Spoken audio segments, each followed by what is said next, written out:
Hello everybody, good evening and welcome to this Biggerplate webinar. This is an introductory webinar about mind mapping for business. So you're very welcome and thank you for joining me this evening or evening here in the UK. My name is Liam, I'm the founder of Biggerplate, and I'm going to be trying to just guide you through a really brief overview of some of the potential uses and benefits of mind mapping in business settings. So just before I begin, what I'm just going to ask is if any of you on the line today could just give me a quick check that you can hear me okay and ideally see me okay. I probably will turn off this camera in a moment just so you can get a more full view of the mind map on the screen. But if you just want to use the questions panel, which you should be able to see at the top of your, or the bottom, I can't quite remember, on your Zoom screen, you should be able to just pop in a quick question.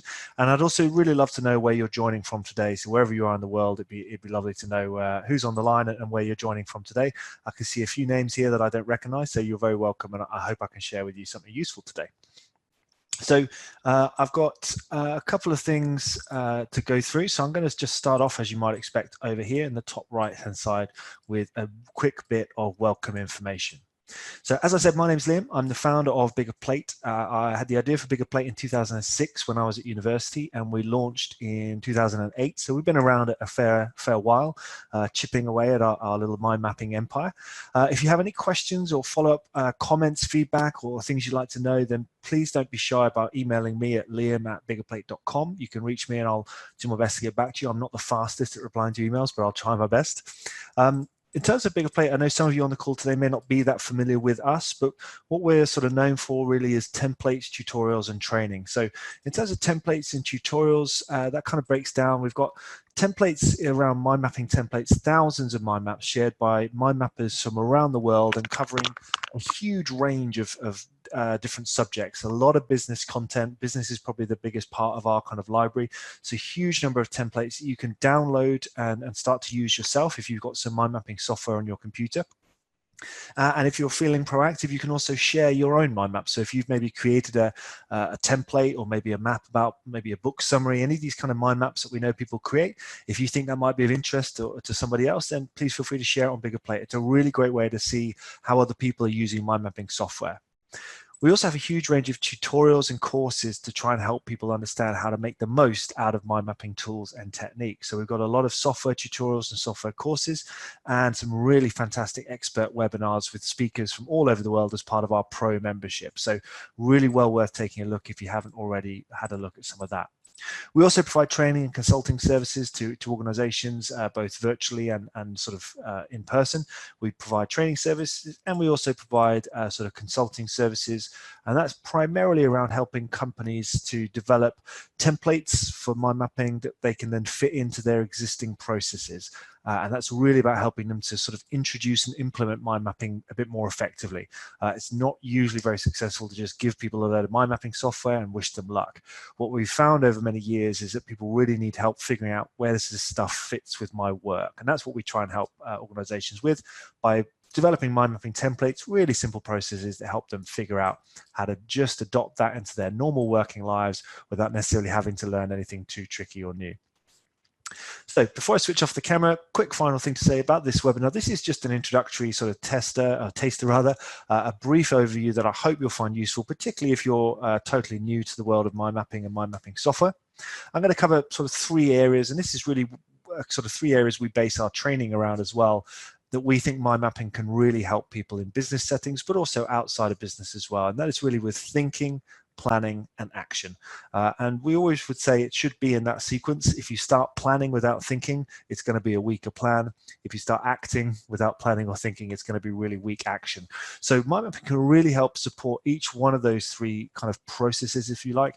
And that's what I'm just going to try and illustrate today, just with some really simple examples that will hopefully just give you a flavor of what's possible. It's worth saying at this stage, in case anyone's not clear, Biggerplate doesn't make mind mapping software and we don't sell mind mapping software. So what I'm going to show you today is universal. You can do it using any of the good mind mapping software products out there. So what I'm going to show you isn't unique to this software on the screen today. But of course, if you have any questions about software, that's kind of one of the things we're here to try and help people understand is which software might be most relevant for them. So again, if you have any questions on that, I'd be very, very happy to take those.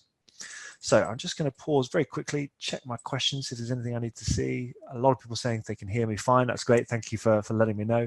I can see some interesting range of participant countries as well. So that's great. So again, any of you who haven't let me know, I'd be really interested to know where you're joining from today. And what I'd also really like to know, so that I can maybe address it by the time I get to some questions, is why did you join this webinar today? What are you hoping to learn? Maybe what stage of your mind mapping sort of exploration are you at? Are you new to mind mapping? Are you an intermediate sort of user of mind mapping tools? Or are you maybe a very experienced user of particular software? So if you could just give me a sense of what your level of interest and experience is with mind mapping, and maybe some of the questions you wanted to hopefully answer during this webinar, I can hopefully do a slightly better job of answering them as we go through. So I'm going to just switch off the camera now, which hopefully gives you all a bit more space to see the screen. And let's take a look here in our mapping. So for those of you who are new to mind mapping, you may see some very complicated explanations of mind mapping around the web in particular, but we think of it in very, very simple terms. It's a way of visually organizing ideas and information. Now, without going too far into the world of mind mapping, we could sort of summarize, if you like, the key benefits are really a coherent single view. Now, this is really valuable in a business setting. And what we mean by this is you get one document or one sort of working diagram, schematic, if you like, that gives you both the macro, the high level view, but also can give you the micro. You can zoom in on some very detailed information, or just like you're sort of seeing on my screen here, you can just zoom out and just be looking at the sort of higher level topics. Now, that applies whether you're looking at a presentation map or a project plan or a strategic analysis. So that macro and micro view and the ability to see both the big picture and the small details, and to have those views connected up coherently, is very, very powerful and pretty unique to mind mapping software, actually. Another part of this is once you've got that coherent single view, it's very easy to navigate. You've got an inbuilt logic and hierarchy in mind maps that make it really simple in terms of tracing back and understanding the context in which you have any particular piece of information. So no matter how far out my mind map goes, if it just keeps extending and growing, I can always just trace my way back along to just figure out, where did I start on this particular thread? Where was I beginning? Okay, I was talking about key benefits. So again, once you get to sort of large project plans or business plans, you can get quite spread out and really create quite big mind maps. But the ability to sort of have that macro and micro view, but have it be nice and easy to follow and navigate, is really, very powerful. Another key benefit of mind mapping in software terms is the flexibility of it. What you've really got with mind mapping software is a map of a moving landscape. So what we really want to try and avoid in business generally is becoming too wedded to particular documents, because the landscape is moving constantly. The only sort of consistent thing we know is change. So we need to have documents and ways of working that can adapt and move with that changing landscape. And mind mapping is a really great tool for adapting to change. So when new information comes in, being able to capture it in your mind map just like this, or when something changes, being able to say, actually, I think these things now belong up here. That is what I mean. It can move and adapt much more easily than text-heavy Word documents or very rigid Excel sheets, or the sort of tools that we know people are sort of having to make do with. So moving over to mind mapping software is going to give you a really great flexible structure to work with on a day-to-day basis. In terms of just giving a little bit more of a global perspective, Biggerplate is a global organization. We've got 180 or maybe even 190,000 members now around the world, and we do a regular sort of global survey. The last one we did was in 2018. It had over 1,000 participants, and in terms of the uses and benefits of mind mapping, this is what they said to us. So we asked people, what are the primary uses of mind mapping in your world? And this is just a cloud basically just showing the words that we used the most. So we gave people free rein. They could write sentences, write anything they like. And you'll see here the words that are really emerging around projects, planning, brainstorming, organizing ideas, note-taking, presentation. Some really fundamental things here can be used. Mind mapping could be used for very, very effectively. When we ask people to then sort of reflect on the benefits, again, you'll see a couple of words really come out here. So thinking, clear, visual, organized thoughts and focus and clarity. Very, very powerful. And what we will quite often find when we talk to people about mind mapping software is we talk about it being the missing link. Word documents, PowerPoint presentations, all the apps and task management systems in the world are great, but they need to really be used once you're clear on your ideas. So we would often talk about mind mapping being the great upfront thinking tool. It may not be what you finish your particular project in. You may need to create slides or a Word document or something else. But if you do your thought, if you organize your ideas and information in a mind map first, you're going to come out with the sort of clarity in your thinking, your ideas that this 1,000 people were talking about. So really great benefits here to using mind mapping, and even just using the very basic features of mind mapping software can give you quite a big boost. So I said I was going to talk about 3 key areas. We're going to talk about thinking, planning, and action. So I'm just going to talk about 3 specific use cases in very sort of brief terms to just show you how that might sort of play out in a business setting. So in thinking terms, what we might want to try and do is a bit of strategic thinking. So maybe some big picture stuff, either as an individual or maybe with a team, or maybe you're a sort of strategic level leader. So what are we trying to do here in any of those settings? Well, we're trying to organize our thoughts. We're usually trying to pull together lots of things that are a bit all over the place, some things that may not seem very connected, but we want to try and pull it all together, organize our thoughts, and then we want to really start to explore key ideas and issues that we need to pay attention to in maybe our next year of planning.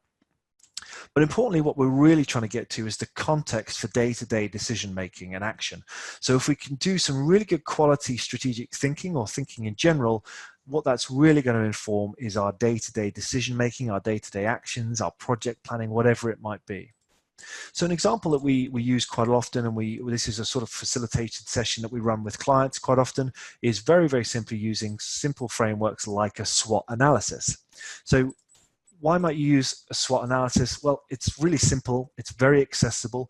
So when we do this with clients, it's as easy for someone who's really junior and new in the business as it is for someone who's very experienced and senior in the business to talk about the strengths, weaknesses, opportunities, and threats. So it's a very easy framework for thinking through a slightly higher level picture.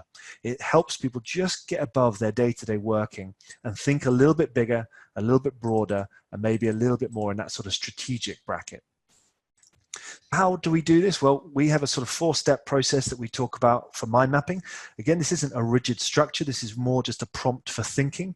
And we've seen this, and we've been using this in different ways for sort of, again, over 10 years now. So it's stood up to test pretty well. It's been developed over time. So what we always recommend people to do is, first of all, capture the ideas and the information that comes to mind, all that's sort of in their heads. We then suggest categorizing it, and that's where mind mapping software is going to be so useful. Once you've done that, we want to really start to prioritize the information, figure out what matters most right now, and then we're going to move through to actual sort of action planning and thinking forward in terms of projects. So with these kind of 4 steps in mind, I just want to show you in a sort of business setting again how mind mapping software might help you do strategic thinking, either as an individual or as a group, just following those 4 steps and a really simple SWOT analysis sort of template. So if you have any questions as I'm going through this, it would be really great if you pop them into the questions panel in Zoom, and then I'll pause and just see if there's any questions particularly about this section. So that'd be really good. If you've got any questions, please feel free to throw them in as I go through this. So how does this process work in reality? Well, first of all, we'll start with a really simple blank mind map where we're going to capture our initial thoughts. So if I'm in a business, maybe running my own business, which I obviously am with Biggerplate, I just start with a really simple mind map template that says strengths, weaknesses, opportunities, and threats. And so I just start to brainstorm, and I might say a strength I think is our brand recognition. A strength we might say is our people knowledge. We might say our community growth, and so on and so forth. So just using very simple insert, we might say cash might be a challenge. Weakness, we might say people capacity, maybe we haven't got enough people. We could just start to build out really a big long list of strengths, weaknesses, opportunities, and threats. Now, if you're doing this in a group setting, I'd really suggest using something like Post-it notes first. So get people to just brainstorm individually and just really come up with as many Post-it notes as they can, and then start to feed that into the mind map. But if you're doing this by yourself, just a bit of big picture thinking, it's very easy to just drop things into the mind map, just hitting the return key. And if you put something in and you think, actually, I could put a little bit more meat on that, you could just use another key to just build out and just add a little bit more information to that topic. But at the moment, our main priority is really just building up 4 big long lists of captured information and ideas, even if we're not entirely sure what they mean or how important they are yet. If that's our step 1, back to our presentation, the next stage in our process is to start categorizing that information. Now, we've already created 4 big categories for ourselves: strengths, weakness, opportunities, and threats. But what if we now start to categorize within there and start to think about it? So here's an example where I've built out that big long list, and I could then start to zoom in a little bit. Again, we can just focus in, for example, on strengths and say, right, we've got a real mix of things here, but what are the sort of maybe subcategories under strength? So there's a few things here that are clearly about people. We've got smart people, we've got maybe experience, we've got skills, we've got subject experts, we've got experience. Again, duplicated. So if you're doing this in a group setting, you're going to have some duplication. We don't obviously need experience in here twice. Very easy to remove it. What else have we got here? We've also got maybe some things about our industry or maybe sector. So we could use that. We say maybe we're passionate about this. Maybe it's an easy to communicate, lots of variety. And again, maybe some of these things are still under people. Now, if I was doing this with a client, what I'd probably do is close everything down and just focus in on the strengths for a second and say, okay, tell me a little bit more. So what skills do you have? And I would just be prompting you to think, once something's in the map, can you add a little bit more to it? And this is where mind mapping software can do things really that you can't do using any other sort of structure very easily. So what skills? Okay, maybe we've got good technical skills. Maybe we've got these skills down here. It says creative. So again, I would be asking, okay, what technical skills? Maybe web development, maybe what other tech skills? Maybe we have API building, whatever that might be. So just encourage yourself, or if you're doing this in group setting, to just categorize and subcategorize, and avoid, if you can, big long lists now. So we've got skills, but maybe we want to just put something else in here that says maybe attitude. So maybe we say we've got people who want to improve things. We've got smart people. So just think about the categories, the high level category of strengths, but what are the subcategories? And then what are the subcategories beneath that as well? And that's really where that categorization is going to be really useful, not only in organizing the ideas you came up with initially, but also prompting your thinking about other things you may not have thought about first time round. So by creating a skills category, we may start to think about what other skills we have: technical, creative, and maybe soft skills, perhaps. We might just start to build that out. So that's how we start to categorize that initial long list of items. And we do the same for weaknesses, and we do the same for opportunities, threats, etc., all the while using the mind map structure to keep building out and developing and giving more information. Remembering that at any point we can just hide the things we don't want to look at right now, which is a really valuable way of keeping people focused in a particular area when you need that attention. So we've done some capturing, we've done some categorizing, and now what we really want to start doing is figuring out which things matter most. If we're in our strategic thinking stage, what we don't want to do is just stop because we've captured lots of information and categorized it nicely. We really want this to drive focus in our teams, in our projects, in our business in general. So what we really need to do next is prioritize. So this is a sort of more developed version of that same mind map. So again, up here in the strengths branch, what we've now done, we've got people, and we've got sector, the same information as before, again, not categorized in the same way, but this is just an example. But what we've done here is we've created this little branch at the top that we've called top 3. And what I encourage teams to do when I'm working with them on SWOT sessions is to then try and summarize what information is all captured down here. This is the detail, and this is where, again, that information might expand out, or we might have loads of information here. And then we're just going to close it down and say, give me some summary points that represent the top 3 most important things about our strengths today. So in this section, maybe they've come up with, on reflection about our people and our sector, our biggest strengths today are our leadership position, our strong team, and our subject passion, perhaps. Again, these are just examples, but the same principle could be applied to weaknesses. The team has built out a load of ideas here around some of our weaknesses, maybe lack of face time in meetings, our communications, our office location. Whatever the group or you as an individual may have come up with, just challenge yourself to go that next step, which is the hardest step, to say, if I was going to summarize all of this, but really focus on the things I think matter most, here's what I'd come up with. A top 3, 1, 2, 3. Now really try hard not to let that become a top 4, top 5, because the minute you do that, you're reducing the clarity you've pulled out of this. So if you can really get to a point and say 1, 2, 3, and also really challenge yourself to ask which of these matters most. Is it internal communications? Is it the systems training, or is it the office location? And move them up and down the map depending, and then just flick and change these icons to just make it really visual. Again, a key benefit of the mind mapping tools is making the key information stand out a little bit more, making sure it's not buried in huge paragraphs of text and information. So using these visual cues to really signal the things that matter the most. So if you imagine we've done this here for each one of these main sections, we've got a top 3 for everything. Now, once you open up this entire map, we can see, right, we've got a top 3 for everything. We've got all of the detail here if we need it, but more often than not, what we really want to say is maybe for the next 6 months, let's focus only on these top 3s. We know there are other things, but we can't cover everything all at once. So we've used the mind map to capture and categorize, and now we've prioritized under each of these main headings which one matters the most. And we've done all of that in one diagram, in one bit of software, one document. And not only can this document just represent this snapshot in time, but we can now also start to move ahead with actually what are we going to do about this. So we've done our capturing, we've categorized, we've prioritized. So now we're actually ready to do some planning and some sort of action thinking. So if we go to the same mind map again, this is the same mind map just with one extra sort of layer added to it. And we come back up here to maybe our strengths and our top 3. We identified these top 3 strengths. And now what we've started to do is build out what we're going to do about it. So we use a very simple system in our business and with our clients, which is OKRs. So you think about objectives and the key results. So objective is really your goal. What are you aiming for? So based on the strength of our leadership position, what should our goal be for maybe the next year? Well, maybe our objective is greater visibility for our work. Okay, that's a great goal. How do you measure it?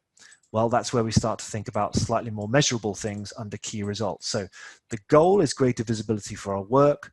The way we're going to measure that is we're going to look for 2 press articles, 10% visits, 20% social.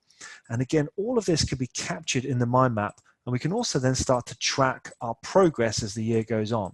So not only are we identifying high-level objectives based on our strategic situation analysis, we can also then start to get really tangibly into the action. So if these are the results we're aiming for, what kind of actions do we need? Again, we use a very, very simple prompt when we're doing brainstorming sessions with clients, which is we ask them to think, okay, to achieve that objective, to drive those results, what are you going to start doing tomorrow? What are you going to stop doing? What are you going to do more of? And what are you going to do less of? And again, we just can brainstorm using the same mind map that, remember, that began just like this as a big, long list of information. And now we're at this stage where we're really starting to get into tangible actions. So we've got research the relevant press authorities. Okay, that's a Liam task. So we can even start to assign names to tasks. We've got gather user stories for Barney. He could say maybe I'm 75% through there. We've got do more, conference speaking, social media, etc., etc. So we've gone right the way through from capturing initial ideas and information to starting to plan out really quite tangible project actions.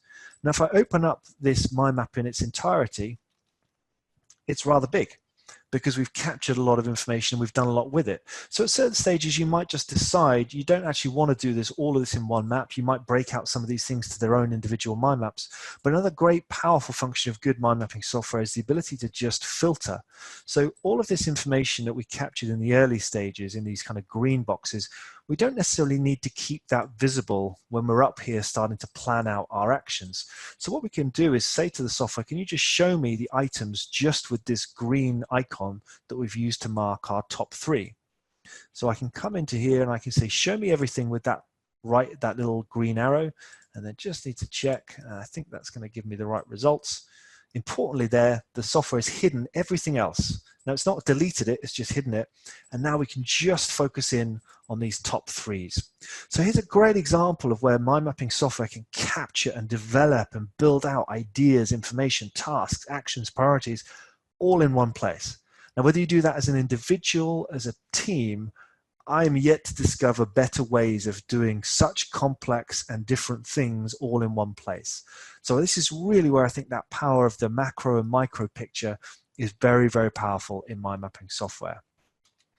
That's probably enough on SWOT analysis. I'm just going to jump to a couple of other examples just to also show you how Biggerplate works. And then I'm going to just pause to see if there's any questions, comments, or feedback. If any of you've ever tried doing SWOT analysis, I'd be interested to know how that's gone for you.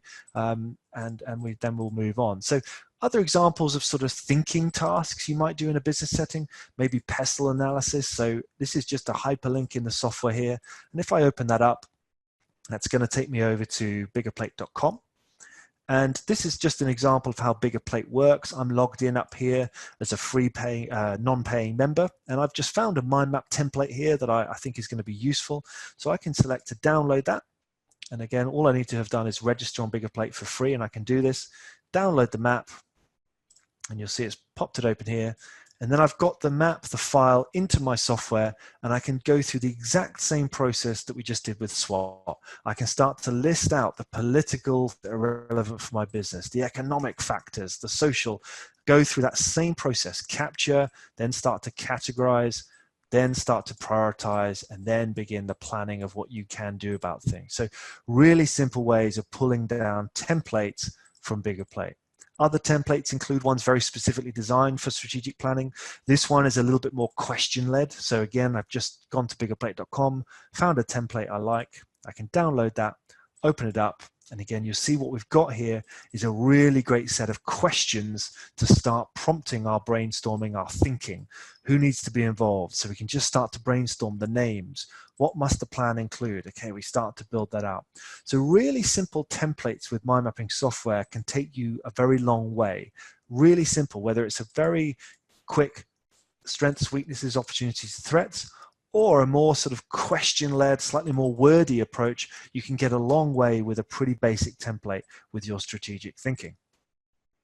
So let me just jump back to my presentation. And here's where we're at. We've just gone all the way around here in the thinking section. I'm just going to pause and see if there's any questions here. Someone says, hi from Turkey. Murat, thank you very much for joining from Turkey. That's cool. I don't remember seeing a Turkish attendee for a while. That's really great. A lot of questions. A couple of questions here.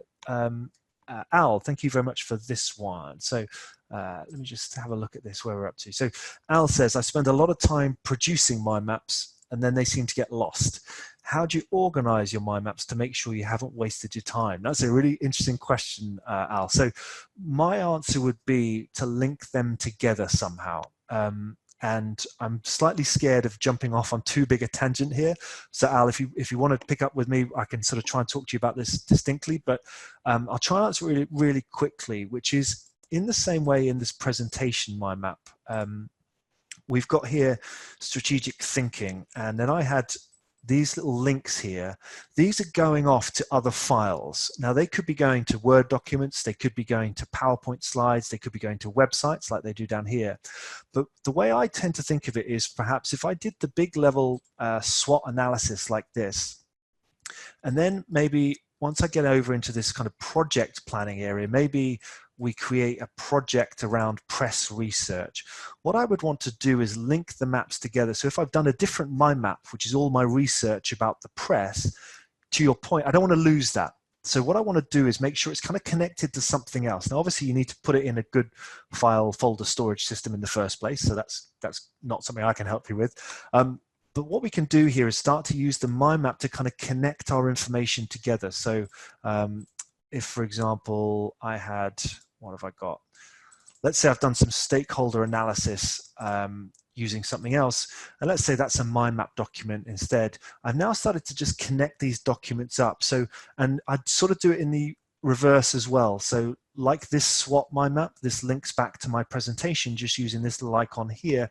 I try to create these kind of two-way tunnels between my mind maps.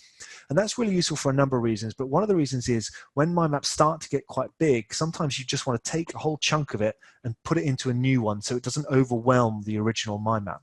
But to then create these kind of two-way links using really simple hyperlink functionality in mind maps is a way that you can kind of keep that other information accessible but not in the way, but also it means you every now and then you'll just get a little prompt you weren't expecting, because as you click around one mind map, you'll see there's a link and you'll remind yourself, what was that thing I linked to?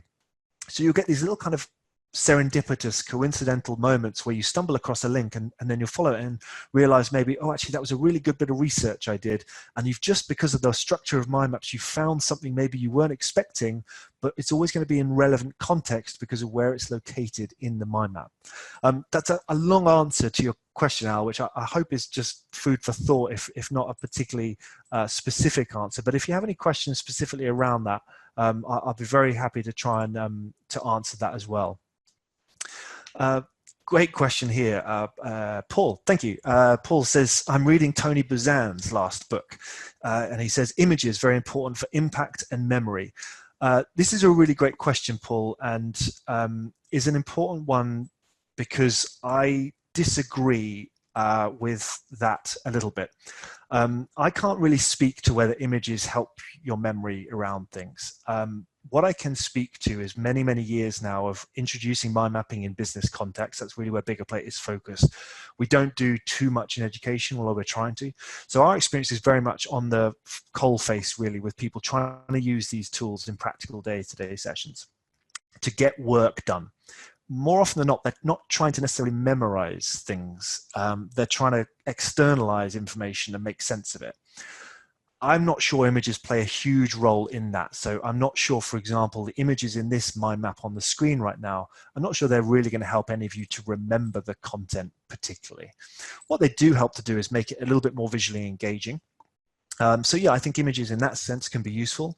The other area that images can be useful, to just go back to our SWOT example, is not necessarily images as such, but the iconography in mind mapping can be really useful. And this is more functional, I think, than just having images for images' sake. So I think you should always be very selective with your images. And I don't tend to, in my own mind maps, have images beyond this kind of first level, almost that kind of chapter heading. I maybe will give that an image just to give it a little bit more weight and maybe make my maps look a little bit more interesting. I'm not convinced or qualified to say that it would help with memory. Tony was always very focused on memorization and creativity. Now, creativity is going up in importance in business. I think finally it's being recognized that we need creative thinking abilities or critical thinking. Again, I'm not sure what role the images play in that. And it's partly because I'm not qualified to in that sense, but my experience with working with thousands of people now over the years in mind mapping in business settings is images is not what they gravitate towards. What they gravitate towards is structuring ideas and information in ways that make sense. It's getting all of their ideas out of their head and putting it into something that sort of reflects it but can do more with it. So yeah, I sort of am slightly on the other side, and I really base that on my very first exposure to mind mapping, which was when I was at university, discovering a mind mapping software and literally just starting like this. And I just started to build information. And for me, it was all about organizing the ideas and the information. And they were black and white mind maps. There were no images. There was no color. And that wasn't because I couldn't do it. I had all of that functionality there. I just didn't find any value in it. So I think it's always going to be personal to you and to your audience as well.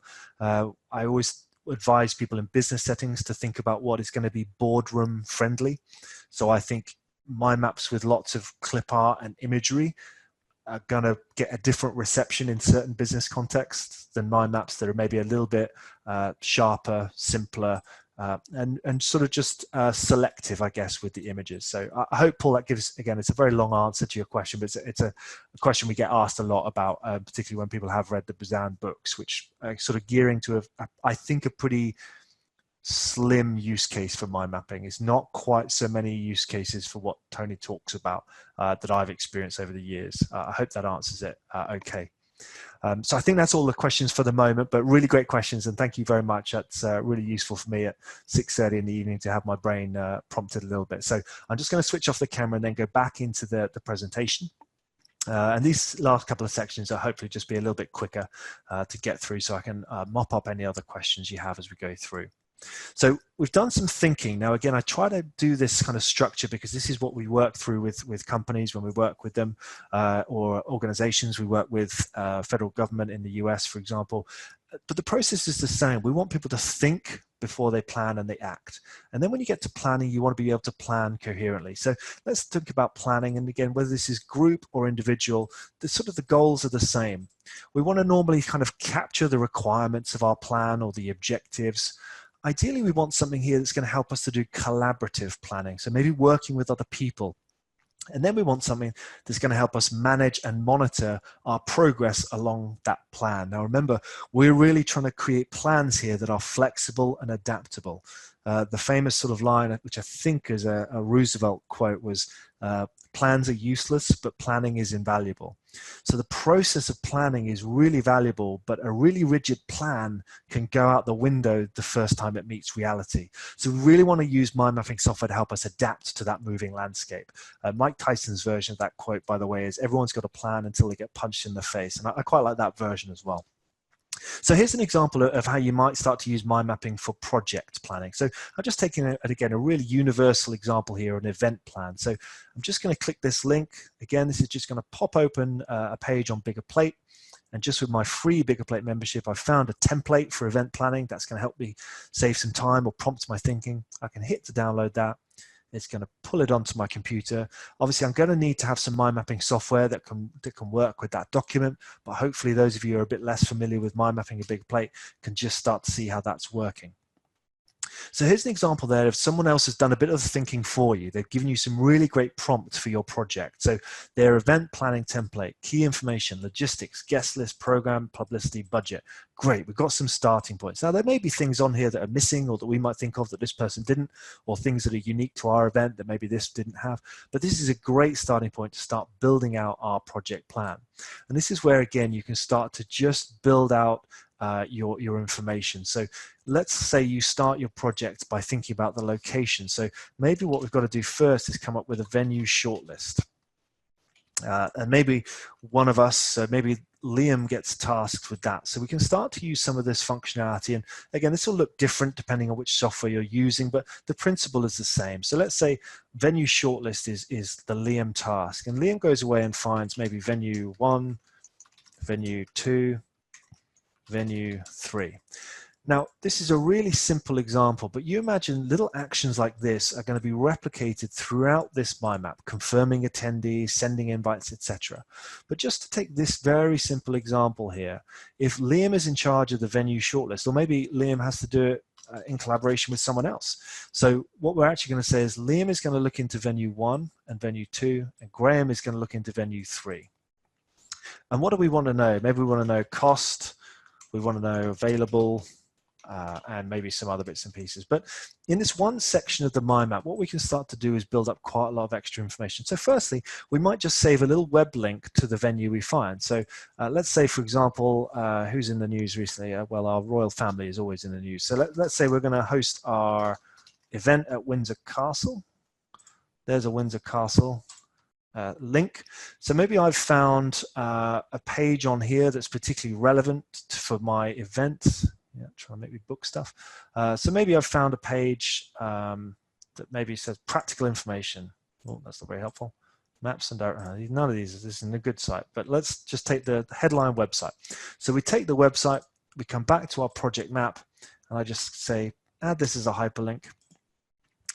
Now, when Graham comes and looks at this, or when we discuss the map, the project together, I can say, well, Graham, I found this venue. On the cost side, yeah, Windsor Castle in January, bit pricey. And we might even put in some very distinctive sort of pricing in there. Again, different software, you can even sort of build more things up. And I'd then start to use some of the iconography, maybe an icon that says, yeah, available or unavailable.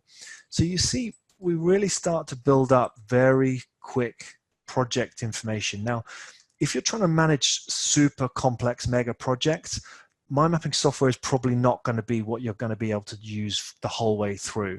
But we know huge numbers of professional project managers who would swear by using mind mapping, particularly in the early stages of big projects or in projects that are maybe not quite so massive and complex. So mind mapping software is great for the rest of us. It's great for those of us who are not project managers, but who have to manage projects on a regular basis. And managing projects more often than not is just starting to compile this sort of information in one place.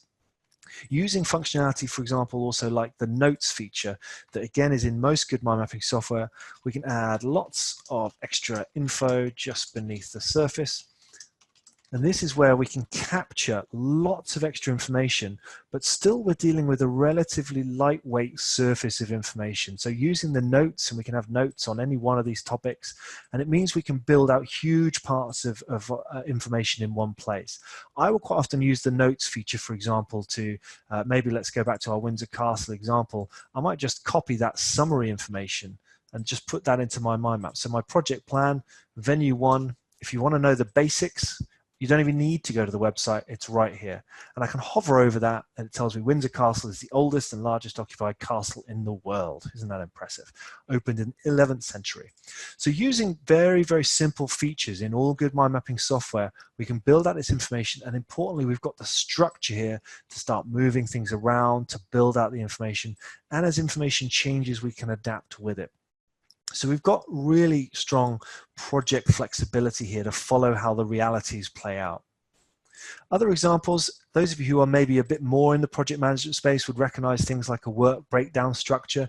Now this is a different sort of layout really, but the principle is the same. Some people, Tony Buzan for example, wouldn't call this a mind map, just to reference that. But here's a great example of where somebody has taken a very well established project management principle, which is the work breakdown structure. These phases are very well established, and all they've done in each stage is then just break that down further. In each stage, again, they've got very tangible project actions, and as I tick these actions off, as I do this thing here and I do this thing here, this particular software will even sort of roll this up together if I wanted to. So I could say just roll that all up.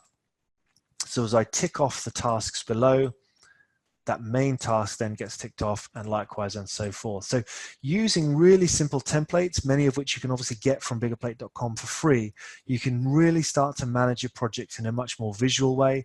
It's a much easier way for non-project managers to engage with each other around a project because it's easier to understand, it's less cumbersome and heavyweight. So it's a really nice way of engaging with projects. Other simple templates, again, just to use one more example from the website. Here's another example of a map someone's created. Another simple project plan, and this could be used for anything. So we used our event planning template. We could have had an event to plan and just use this template instead. So these are really just great ways of sort of prompting your thinking around what a particular project is. But it's much, much easier in group settings to be looking at something that's a few words at a time rather than a big heavyweight Gantt charts or Excel sheets where they're seeing lots of information that may not relate to them as well. So really nice way of capturing requirements, developing ideas, and building out a good project plan that will cope with almost every type and scale of project, and perhaps until you get into the sort of mega project scale of ideas. We've got loads of really great webinars, by the way, on Biggerplate around managing projects with mind maps. So there's probably, well, there's definitely people who are much better qualified than me to talk about project management using mind maps. So well worth going to have a look at the webinar section and seeing what we've got in there under the pro webinars. So the final section around taking action. So we've done our project planning, and maybe now we've got some individual actions that fall to me. Well, our objectives here are to identify actions, visualize our priorities, and ideally improve our personal productivity, our ability to get things done in the right areas. The risk, if we haven't done the thinking and the planning in a very good way, is that we can be really busy, but on the wrong things and in the wrong areas. So here's an ideal situation where our strategic plan up here, our SWOT analysis, has then informed a key project, which is our event, and then our event would hopefully then fall into informing things in my personal Organiser mind map. So this is a much more individual type of mind map. And if you're, again, looking at some of the content on Biggerplate, if you go into the tutorials and you look, for example, under Xmind as an example, we've got a course here for several software programs, which is called Xmind in this case, for personal productivity. And that's where I actually will talk you through the process of building from scratch your own personal organizer mind map. And that's a really great course. People seem to really get a lot out of it. So again, if the personal organization angle is something that you're interested in to help you sort of manage your workload in business, I'd really recommend going and having a look at those. So what does a personal organizer sort of mind map look like? What's it for? Why might you do it? Well, particularly if you're new to mind mapping or if you're feeling a bit overwhelmed in your workload, this is a really simple starting point for experimenting with mind mapping. It's low risk. You don't have to involve anybody else in it. It's personal to you, and it's going to help you get control of your stuff. So that's why we suggest people do this a lot. And then we also suggest it because it's what a lot of people use mind mapping for, is their sort of personal organization. So here's an example of, again, how that might come together. First of all, we might start with having captured maybe some of the big sort of areas of my work. So maybe my life in my personal organizer, I have projects, I have meetings, I have teams, I have admin, learning, personal. Yours might be different. You might have some of these or differently. Some people would say meetings is normally part of projects or vice versa. So this is just an example use case. So that's what the first level mind map might look like. Then as we start to capture and categorize, it might start to look a little bit like this. So under projects, how might we subcategorize our projects? Well, we might subcategorize it by the type of project. Maybe is it an ongoing project or a new project? Maybe we use the subcategorization of our role, maybe projects we lead versus projects we participate in. Or very simply, just by their name. We just have a list of projects. If you've only got 3, 4, 5 projects, that'll work fine. Similarly, under meetings, how might we subcategorize those? Well, we might subcategorize by type, by team, or again, by role. Regular, exceptional, the teams, or my role in the meetings. So what you then start to get to is you've got the structure that when new things come in, you just add them into your personal organizer as your way of keeping track of where you're up to. So in this example, we've organized projects according to ongoing and new. We've got a little system here of red and green flags. Maybe the red flag is telling us maybe something's at risk or off track. And maybe under ongoing, what we've got is 2 key projects that are ongoing. And here's one we've maybe built out a little bit more information. We've got some integrations, software 1, software 2, software 3. Now your personal organizer mind map would obviously be more built than this, but software 1, we say, right, we've got to contact the vendor. We need to outline a proposal. We need to agree terms. Now, this is on the Liam personal organizer. These are all Liam actions. So I don't need to assign anybody else to them. This is just how I'm going to keep track of things. Now, again, I might use some of those exact same things that I showed you around Windsor Castle. I might have saved a link to software 1. I might have added some notes. I might create a link to the document that I sent, or maybe I create a link to my proposal. So again, I pull everything into one place, and that stops me having to lose myself in folders and file structures rather than going to have to search around SharePoint. I've got links that take me right to the places I want to be. So again, down here, we've got some more examples. So I can close projects because I want to look at meetings. I've got regular and I've got a team review. Now, I've got some actions in here. Priority 1, again, I've made my priorities really nice and visual. 1, 2, 3. Prepare a meeting plan. Okay, so here's the beginning of my meeting plan: purpose, outcome, structure, and timing. I've then got some other actions here, and again, I've got little iconography here to help me, little visual cues to say, you've kind of got a 2-for-1 thing. If you can update the target sheet, and here's your link, by the way, so if I click that, I go straight to the target sheet. No trying to remember what the target sheet is called, no hunting around folders, searching in SharePoint, trying to guess what somebody else called the file. I've got a link here that if I click that, is going to take me right there.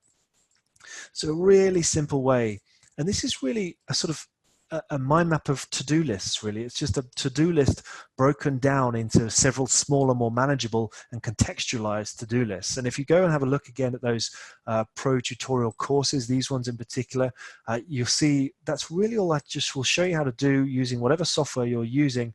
Just walks through capturing the key information in a to-do list to begin with, then starting to break it down, then starting to prioritize, and then starting to do the planning. So just like I've showed you in the other examples, we're just going to walk through those processes in those tutorial courses. Unfortunately, you'll have to listen to me a little bit more, but hopefully I've figured out a few things that I can share with you that are useful. So that's what a personal organizer mind map might look like. So we've done our strategic thinking, our big picture stuff. We've developed some project plans as a result to try and respond to our strategic view. And now I'm down at the individual personal organization level to try and manage all of those different actions that are going to come out of that work we've done.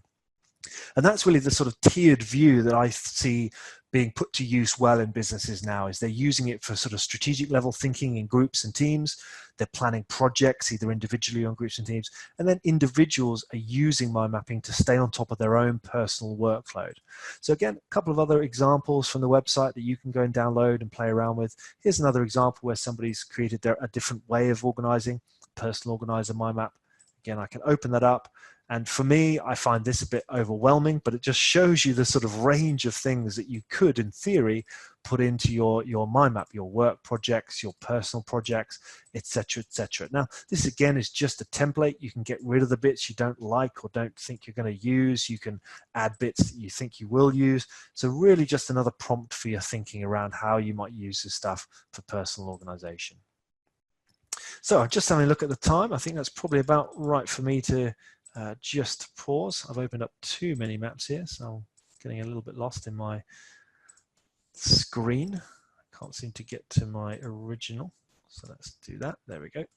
Back to my presentation map. So that's pretty much it for my hopefully useful introduction, mind mapping for business. So whether you're totally new to mind mapping or maybe starting to explore software a little bit more, I'm hoping I've shown you some useful things there. By way of conclusions and sort of next steps for you, I'd really advise to go and have a look at a Biggerplate Pro. That's where you're going to get the webinars, the tutorials, the courses that I was just sort of talking about. There's also some really great special offers. So if you haven't yet purchased software, there's some discount codes in there that might appeal to you, and a lot more that I won't go into right now. We've got our training and consulting. So if anyone viewing this is trying to introduce mind mapping to their organization, again, we've got virtual training, we've got on-site training. We work all over the place, so we can maybe be useful for you there. And also around that consulting, if you want to try and develop templates that fit with your existing business processes, we can help you with that as well. So take a look at biggerplate.com/services if you're interested in that. And if you're interested in any of what I've said today, please don't be shy about emailing me, liam@biggerplate.com. And I will do my best to answer. But in the meantime, what I'll do is just pause one last time and see if there are any final questions. I'll leave this up on the screen just so you can see that stuff there, and just jump across to any final questions. I've just got, oh, there's a good question. I've started using the Eisenhower Matrix to prioritize my work and personal tasks. Is there a good synergy between that method and mind mapping? Really interesting question. And I know that I've been asked this question before in the past. So Eisenhower Matrix is not something I remember what it is or how to use it, but let's do a little test here. So let's go to biggerplate.com and type in, how do we spell Eisenhower? E-I-S, Eisenhower. Let's go big and go Eisenhower Matrix so we don't get Eisenhower history maps. Let's do a quick search and see if Biggerplate's up to the job here. So we've started to use Eisenhower Matrix. We're also using mind mapping. Is there a way of sort of making use of the two of them? I'm sure there is. I can't think what Eisenhower Matrix is off the top of my head. So let's see. Paul, thanks for the question, Paul. Let me just see. So let's just have a quick look. Have we got an Eisenhower Matrix? Okay, so there's an example. Here's a second example. Eisenhower Matrix, right. So, okay, so do, plan, skip, delegate. Right, so here's another template. Let's say download. So this is an Xmind template. So if I download that, it's going to open up, hopefully open up Xmind, which I think is installed on this computer. I lose track of what software is on one computer. So we've got a map theoretically downloading into Chrome. What's happened? Seems to have not worked. Can't find that file. Oh, there you go. So we found a buggy map. Try that again. Okay, so there's been something wrong there, which slightly throws out my ability to illustrate whether we can do that or not. What else we got? An Eisenhower Matrix there. So do, plan, skip, and delegate. So let me just sort of try and answer it slightly differently. So rather than using a template, let's start from scratch. What is it? What were the ideas here? Do, plan, skip, delegate. So my starting point to answer your question, Paul, would be do, plan, skip, and delegate. And I would start with a mind map that looks just like this, and I would use it just as my capture and organize plan. So when somebody throws at me, for example, if a new task comes in, or maybe you guys are using some task management system and a new thing comes in, and it's maybe prepare proposal for client X. What I would do in terms of using your matrix, the Stephen Covey time management matrix is sort of similar sort of thinking, as you've kind of got urgent or not urgent, these sort of things. So anything that's kind of a matrix or a thing fits quite nicely into my map. So what I would be using this for is to bring this task in here. Here's my sort of thing to be done. And I would sort of say, right, that's come in as a to-do. But maybe what I want to just start to do now is just build out a little bit more. So prepare proposal for client X. What does that involve? So I need to do some research on projects, for example. So maybe I've got to go look about the project that we did last time for them. Maybe I've got to then prepare some analytics, and then maybe I've got to draft proposal, and then maybe I've got to send information.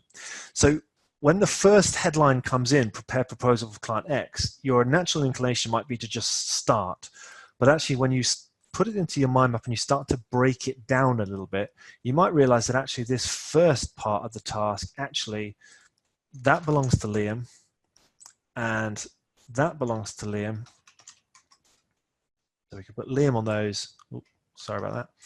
But actually, once Liam's done all that, it's down to Paul to actually do the proposing and the sending. So what have we learned by breaking the thing down a little bit? Well, actually, it's not a do, it's a delegate. Because the first things that need to be done are Liam tasks. So that's where, again, you can start to use the mind map to just elaborate on what might initially seem like a very obvious thing. Just break it down a little bit more. Capture and categorizing a little bit more information can really lead you down a more productive path than just starting. The risk with to-do lists and task management is they're not really prompting you to think about that bigger picture. So if you're using this matrix, you could view this a little bit like your personal organizer. So personal organizer matrix for Paul. Now, again, what I would really encourage you to do is make sure that your personal organizer matrix, is always linked up to something bigger that helps inform which things should get done, which things should get planned, skipped, or delegated. And that's where, again, I would be suggesting what you want to do is create a link between this and, for example, your SWOT analysis map. So perhaps you've done, let's see if I can find this quickly.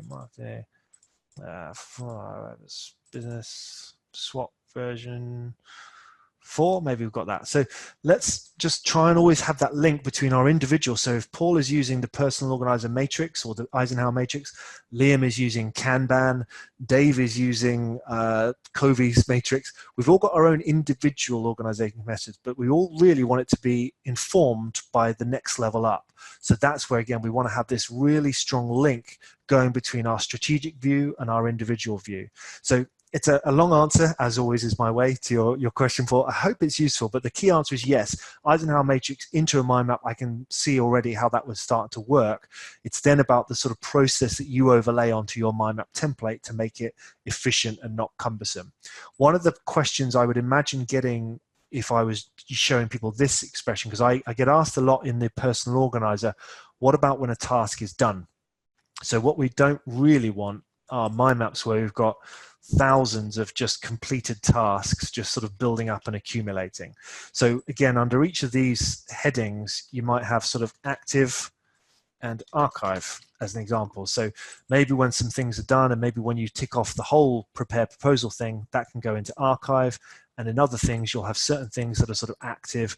Again, I don't know enough about the Eisenhower Matrix. It might be that that sort of differentiation already exists, but I could see off the top of my head how that would work. And again, once the archive starts to get a bit big, maybe just create an archive mind map, just somewhere to throw all of that stuff. Personally, I don't need to keep track of all the things I've done, but I know that some people either need to for their own OCD or they need to for compliance with certain things. So if you need to keep a record of what's been ticked off, you could start off by sort of creating archive sections in your mind map, but eventually you may just decide to split that out into a new mind map called proposal archive, or just archive in general. But I can see how the Eisenhower thing could fit in with this.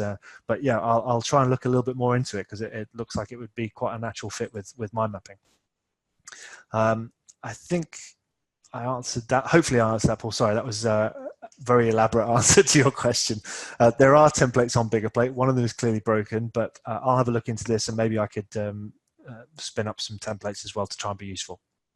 So I think from other questions, question here about Biggerplate Pro, the cost of that. The cost of that is very simple. So if you come to Biggerplate and you go /Pro, down here you'll see. So this page will show you everything you get with Pro membership. So as it says there, live webinars. The webinars is really the kind of core of Biggerplate Pro, by the way. That's really where I'd suggest you're going to get the most value. So live webinars all the time, on-demand webinars, special offers, sharing functions, a lot more options, $29 per year. So you could upgrade to that and sort of cancel it immediately, and it won't renew next year. You're going to get access to a huge amount of stuff, particularly, again, the on-demand webinars. There are, I think we today did our 90th, or yesterday did our 90th live webinar.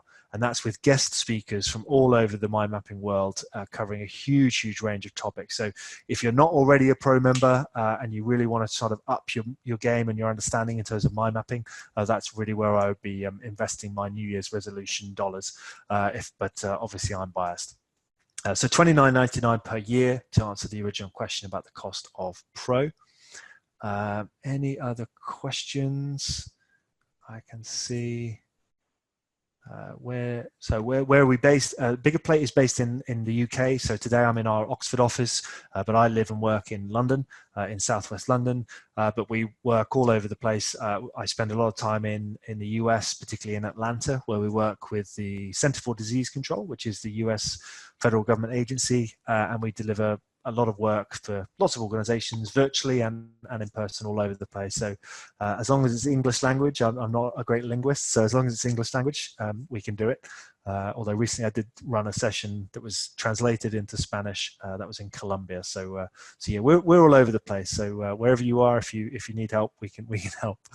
I think that's the last question I can see. But so I think just remains for me to say thank you all very much for joining me. I hope this has been a useful run through some business uses of mind mapping and some sort of prompts for your own mind mapping use cases. As always, as I said earlier, any questions, any follow-up, any help we can provide, really happy to do that. And if any of you are based in the UK and based in London even, do let me know, and always happy to catch up and grab a coffee as well. So thank you all very much for joining me.